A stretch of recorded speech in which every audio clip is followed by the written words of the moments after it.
Guys, anong tawag di sa inyo yan? Yan. Kasi hindi ko alam yan ay kung ano tawag diyan.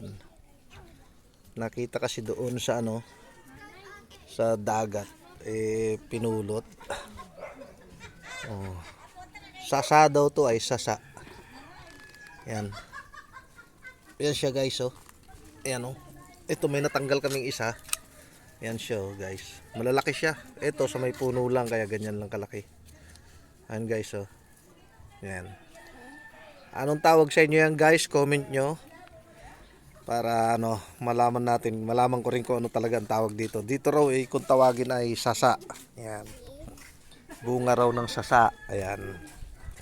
Nakakain daw ito guys. Sabi. Nakakain daw ito guys. Sa Ito raw yung bola ng Shaolin Soccer. Bola ng Shaolin Soccer.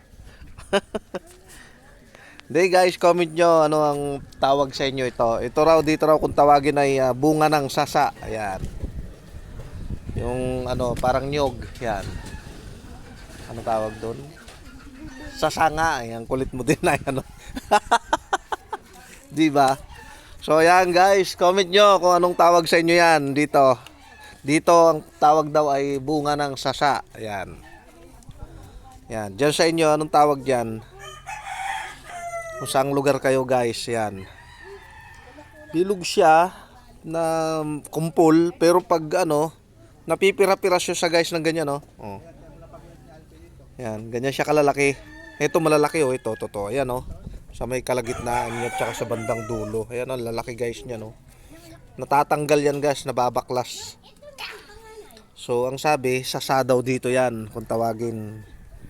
So sa inyo, comment nyo nga guys kung anong tawag sa inyo yan. Okay, bye!